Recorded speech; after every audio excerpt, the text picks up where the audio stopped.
It's time for your daily LSU baseball update with Musso at the box. Now, Matt Musso. And welcome into another edition of Musso at the box. Fired up for the conversation that we are going to have today here on the show. We're going to talk a lot of pitching because there's some stuff coming down the pike here for LSU at Tennessee this weekend, where the pitching's going to factor in pretty heavily, and it might be it's going to look a little different, and there might be a little bit different strategy employed. So we're going to go through what all of that means. I am fired up to do so, man. We've been doing plenty of research throughout the day, digging deep to find out some strengths for some guys, some trends on some guys that you could see play a pretty big role when LSU heads to Knoxville to face the Volunteers. So y'all get subscribed up to the YouTube channel if you haven't already. Get subscribed up on your favorite podcast app if you haven't already. Smash the like button. Share everything out. It is greatly appreciated. And I'm glad to have you along for the ride here today. Let's get right into it. So we have talked an awful lot about LSU's pitching staff here on this show really all year. And the conversation's been different. Like, you can really kind of split it in two. We have had two very different conversations about LSU's pitching staff, and we're about to have a third different conversation about LSU's pitching staff.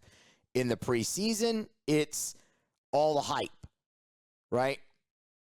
They're so deep, the talent. I mean, you got arm after arm after arm that they can throw out there. Embarrassment of riches. In the pre-conference, it's, man, look, see, you're seeing the depth of the staff show here. They went and had that great weekend in Houston. I mean, you have the starters just piling up innings, piling up strikeouts, allowing one earned run over the course of an entire weekend. All the vibes are still good. And now you're in the stretch where LSU is now, and the conversation has shifted to this is the biggest issue on the team for a lot of reasons. You have others, but, you looked for them to carry you. Like, this was supposed to be the strength, and now it's become your biggest issue. And today we'll look more at, all right, are they starting to potentially turn a corner? Potentially. And in doing so, in potentially turning that corner, the one thing that they definitely are doing is changing things up. Oftentimes, even a guy like Jay Johnson, who likes to keep things close to the vest, oftentimes coaches will tell you what they're going to do, sort of without telling you, but actually, you'll hear the cut. He told you. But it slipped in. It's not the main focus of an answer. But if you're really listening, you'll pick up on it. For example, on his radio show Monday night, this is an hour-long show. Jay talks a lot about a lot of stuff with Chris Blair in that hour. But he slips this in. I don't even remember what the question was. I don't even remember what the rest of the answer was. But I heard this, and I'm like, oh, all right. We'll file that away and come back to it later in the week. He was talking pitching, and Jay said this. There's a thought, like, we might add pitchers to the 27-man roster this weekend just to, not force anybody into an area where they have to do too much. If we had performed better on Saturday, I would feel better about that. But we didn't pitch particularly well. So, eventually somebody's got to get you through the order 3 times. There's a thought that we will carry more pitchers on the 27-man when they head up to Tennessee, when we head up to Tennessee, he said. And, he said, look, if they'd have pitched better Saturday, he'd feel better about where they are there, but they got shelled. Vanderbilt scored in every inning. We know what happened. Vanderbilt scored in the majority of the inning on Friday night, too. The back end of that weekend was really rough on LSU's pitching. And first of all, yeah, I mean, that just, you hear it and you go, oh, that makes sense. Yeah, you need a lot of help let's add a few guys. And sure, your offense kind of is what it is at this point, although there are some signs there that maybe that could be going, but they're still searching for the right combination.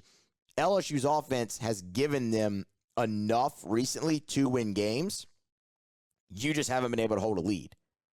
Now, obviously where you're going to see the additions would be out of the bullpen.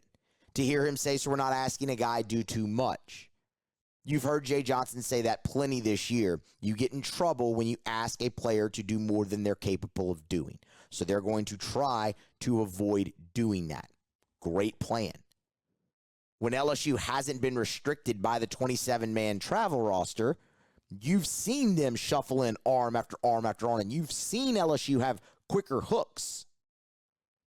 Potentially, this gives you that option. Now, I think the question everybody has on their mind is, okay, well, who are the other guys? And I go back to what we said there. If you really listen, he'll tell you who they are. And he did so after the game against McNeese State. So let's go through it. I mean, I've got 1, 2, 3, 4, 5 guys written down here that I think you have a potential to see, all based off of what Jay Johnson said in a 10-minute post-game press conference. There's young guys. There's veteran guys. It's a good mix. Like, Nate Ackenhausen's going to pitch. Griffin Herring's going to pitch. I think Gavin Guidry's going to pitch. He didn't pitch against Vanderbilt, which was a problem, by the way. But, those 3 guys you feel good about. I think you can also expect to see Justin Lohr probably at some point. More often than not, you've seen Fidel Ulloa as one of the more trusted arms. But who else? They're adding more. Well, let's kind of go through it. And I want to start with a guy that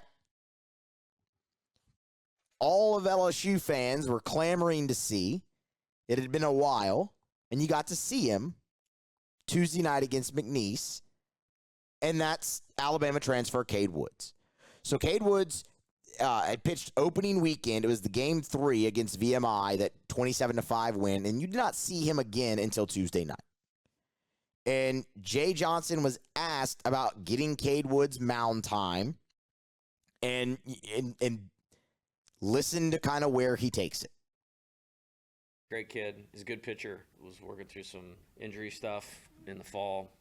Was a little bit behind. Was kind of just okay going into the season. And, the first 4 weeks of the season, 4.5 weeks of the season, we pitched really well. So it was really hard to get innings. And, that's not really the story. The story is him, being a high-level character guy and stay with it. And that was impressive. Like, those 3 pitches he threw are usable, and he'll be back out there again, whether this weekend or next Tuesday. So the end of that cut's really important for the conversation we're having today, but also just at the front there, it gives you a little insight onto what hampered Cade Woods. He wasn't hurt per se, but in the fall, he was still dealing with injuries, so he was a little bit behind. He pitched damn near every Sunday in those scrimmages leading up to the season, and then you saw him week 1, and then you didn't. And they wanted to get him more innings. They couldn't find the spot. And I think you would have, at least I know I would have loved to have seen them pull the trigger on it earlier in the midweek, especially if he was healthy. And there were a couple times that he warmed up. He just couldn't get into the game. The game against Louisiana Tech sticks out that LSU run ruled that game. If they wouldn't have Cade Woods would have pitched the 9th inning. So they were trying, but it just wasn't there. The end of that cut's important, though, where he says he'll be back out. Like the 3 pitches he threw, or the 4 pitches he threw, 3 of them were strikes against McNeese, are, they can use those. And he'll be back out there, whether it's this weekend or next Tuesday.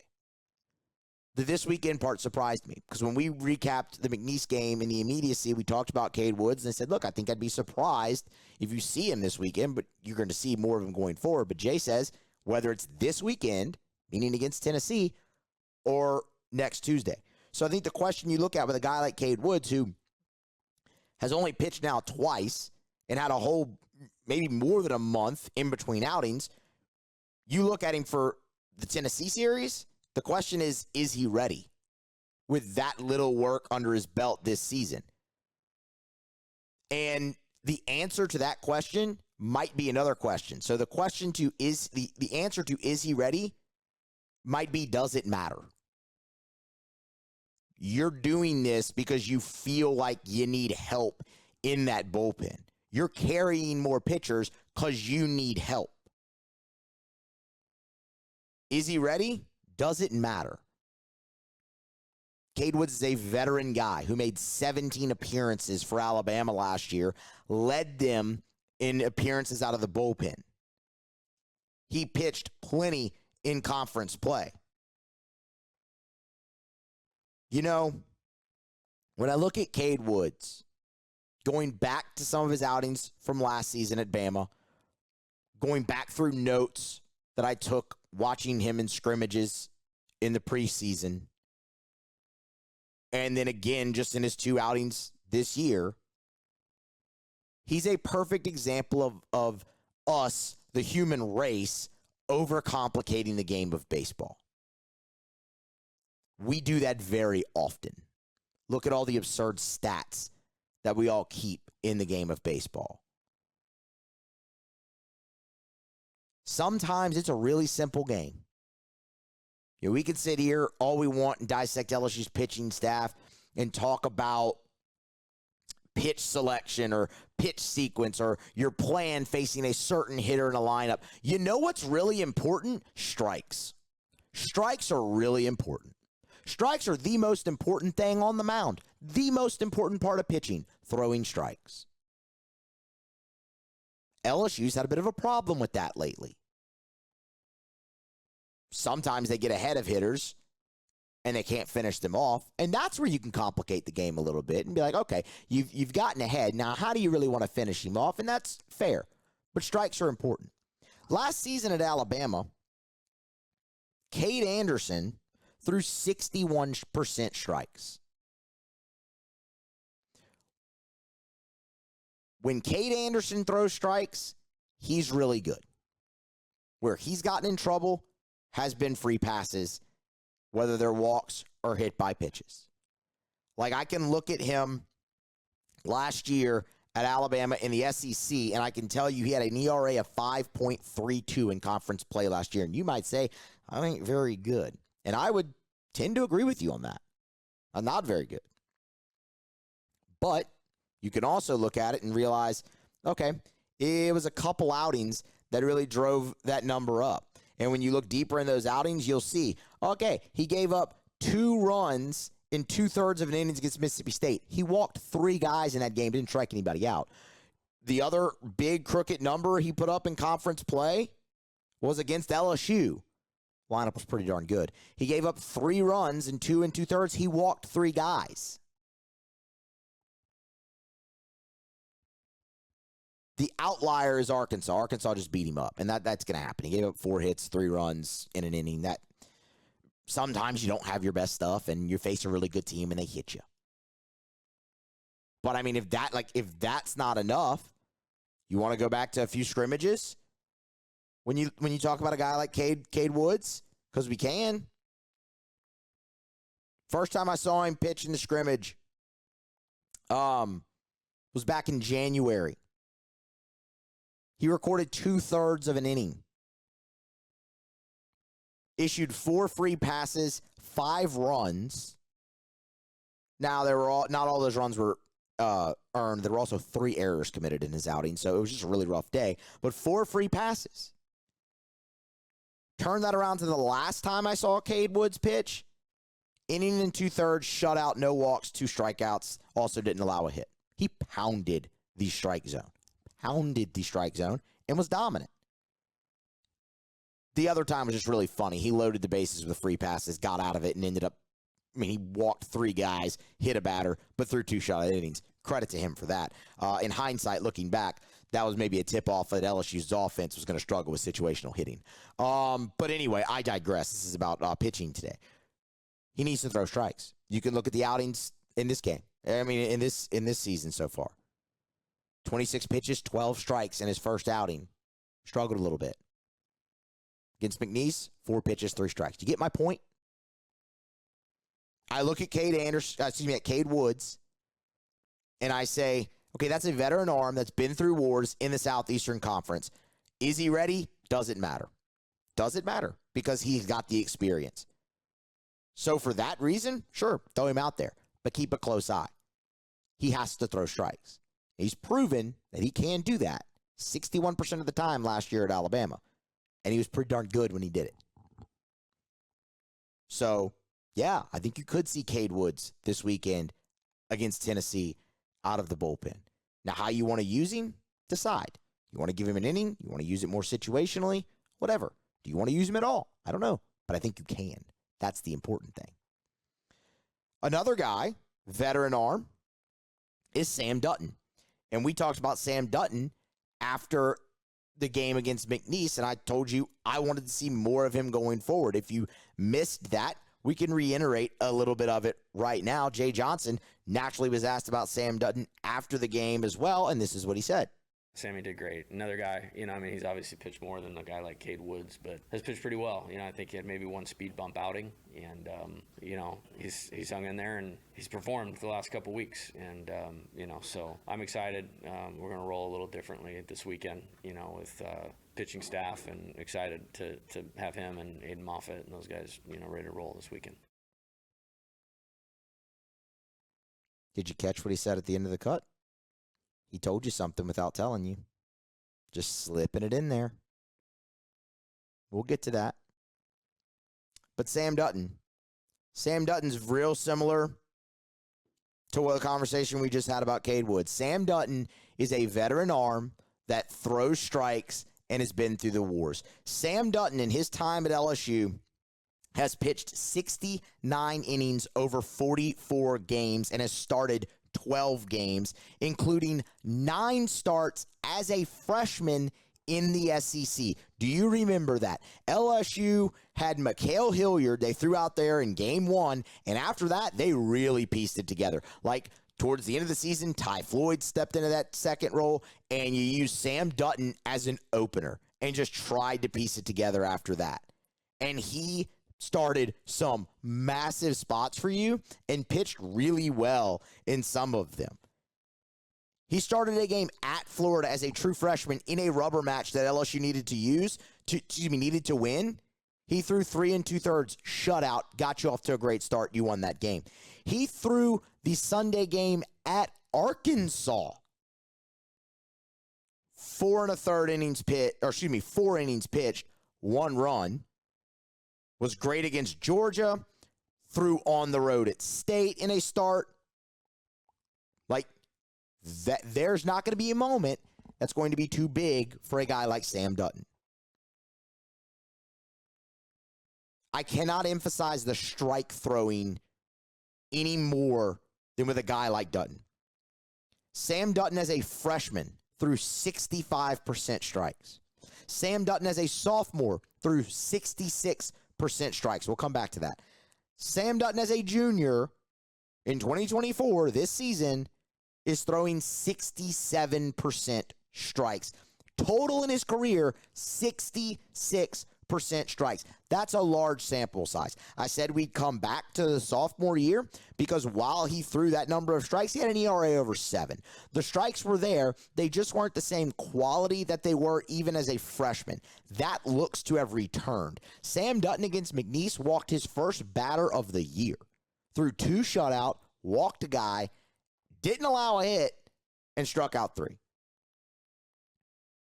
Early in the year, they put him in high leverage spots, and he succeeded in them more often than not, and then he kind of vanished. Y'all, he hasn't pitched in conference play yet. He's warmed up a few times, but hasn't got on the mound.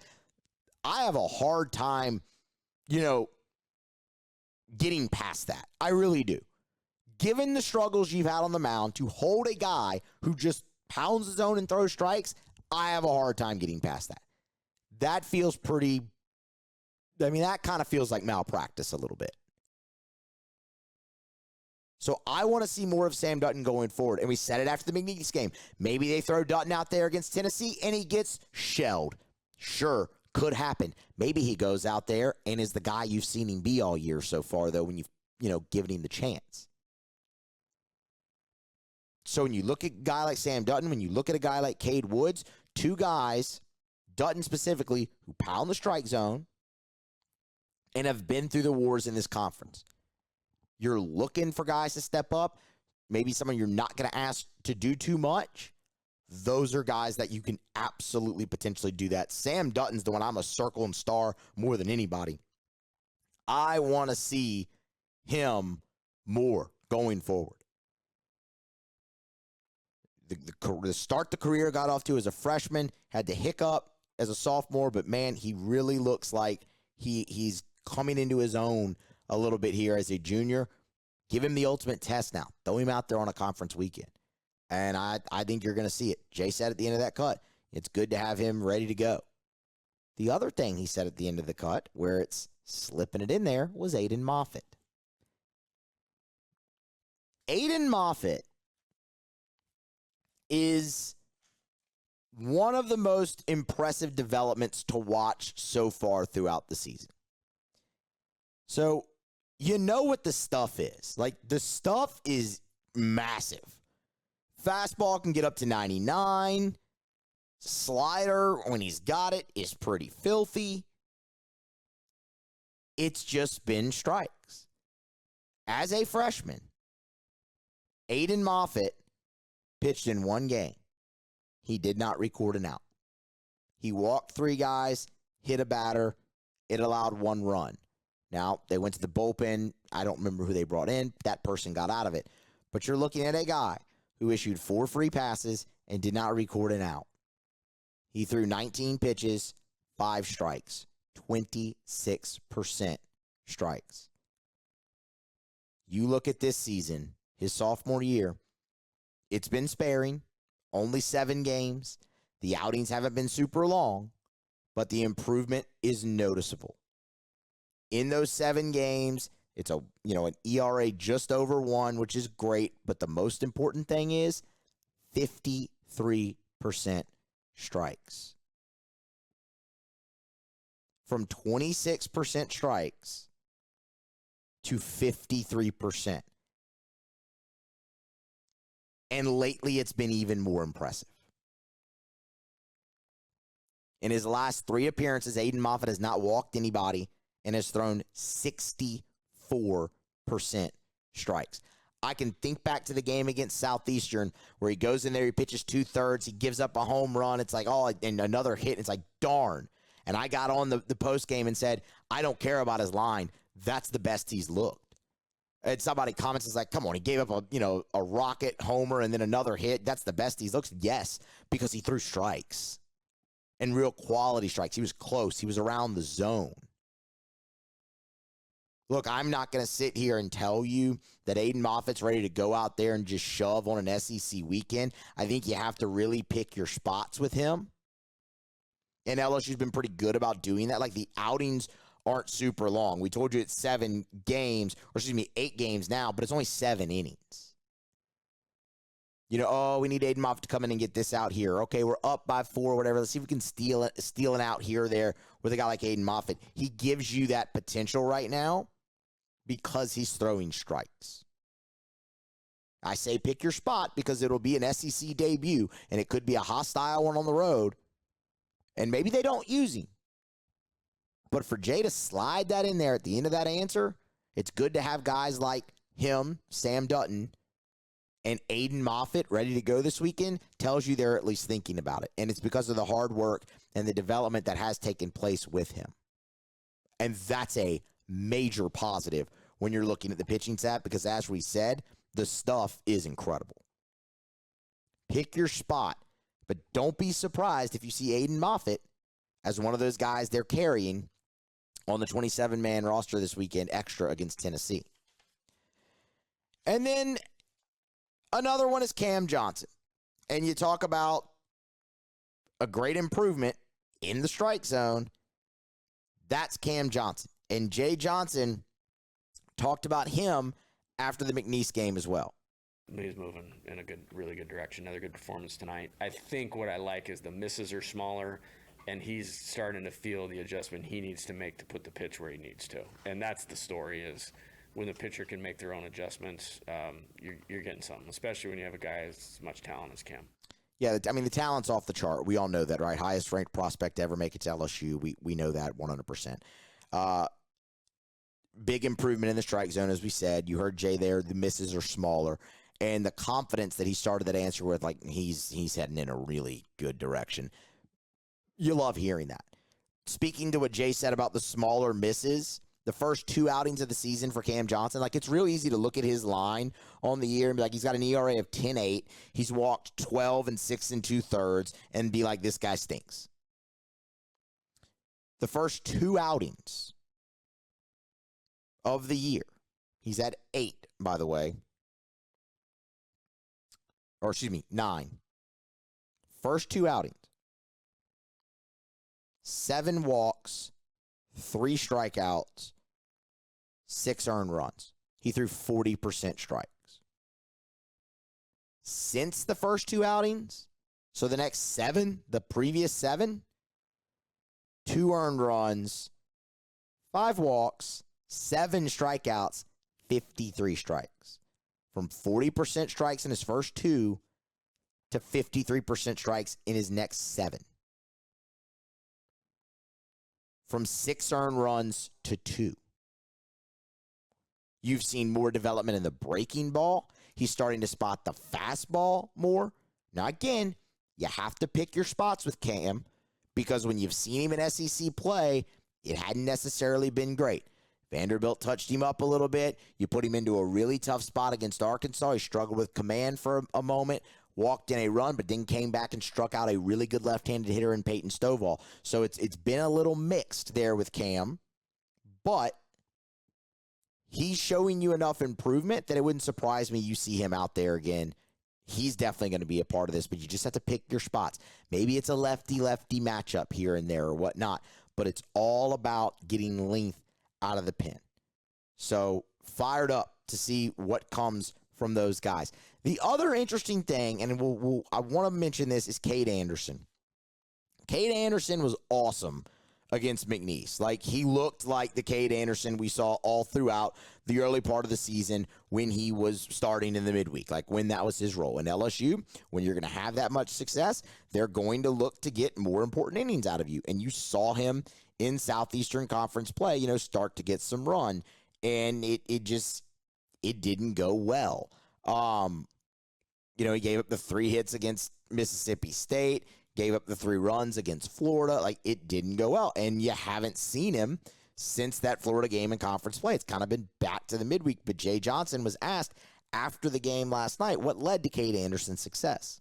I think we got him some rest. We were asking a lot of him of, hey, try to pitch in the midweek, get up in the bullpen, maybe don't go in. And he never said anything. That was just my own assessment. And I did not like where he's been the last couple of weeks. And what I mean by that, it was like I just made the decision like, hey, we got to get him some rest. We got to get him a bullpen schedule, get him ready to go tonight. I mean, because it's another good performance. And if he's sharp and if he's fresh, then, we need guys that can get us 6 to 9 outs in these SEC weekends. And I think he can do that, but he has to be set up to do that. He just hadn't pitched since last week, so it was important that we got him out there today.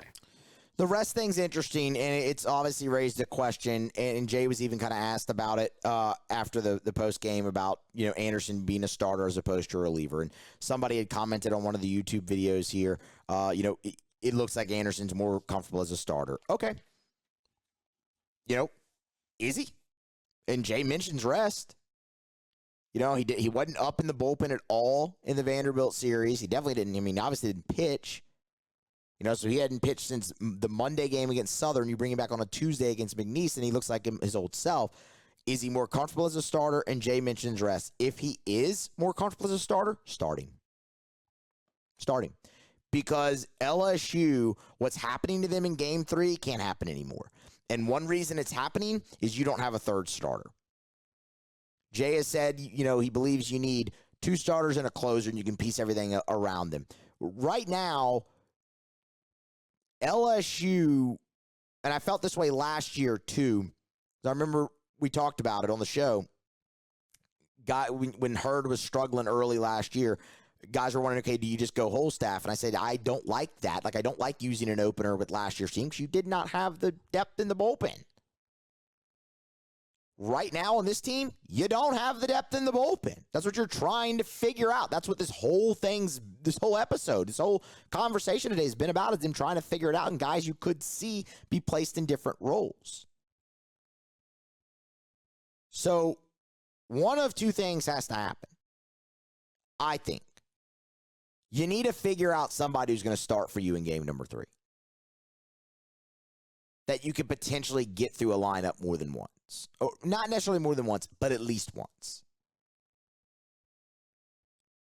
If you think Cade Anderson's that guy, and Jay said he can get us, 6, 9 outs in an SEC game, okay. That'll get you through an order. And if he's rolling, see if he can get you through it again. But if he's more comfortable as a starter, if he's more comfortable with more rest, starting. You can keep Hurd in the bullpen, a role that he's obviously been familiar with throughout his time, and see where you are after that with Anderson. This would be a really tough series. Like, it's not going to happen this weekend, obviously, because he threw 51 pitches. Like, if you see Cade Anderson this weekend, it will be out of the bullpen on Sunday. But, like, if that's where he's more comfortable, then starting. And if you can't start him this weekend, which you can't because of the pitch count, I think you seriously look at Thatcher Hurd again. Because Thatcher Hurd early in ball games as a starter did well. The wheels just fell off. But LSU's got to find some type of length in game number 3 on the mound. LSU needs more length, period. Like, Holman's been pretty steady, getting you 6 innings more often than not. You need a little bit more length from Gage Jump, who got you into the 6th in the start against Florida, and that was great.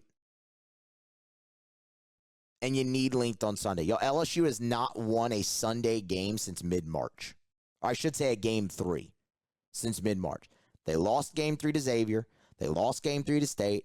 They lost game 3 to Florida. They lost game 3 to Arkansas. They lost game 3 to Vanderbilt. They've lost 5 game 3s in a row. You got to figure something out there, and I think it starts with the starting pitcher on the mound there. Now, all that to say, LSU's approach needs to be what we wanted it to be against Vanderbilt, and what it started out to be against Vanderbilt and then faded. You do whatever you can to win the game that you're in.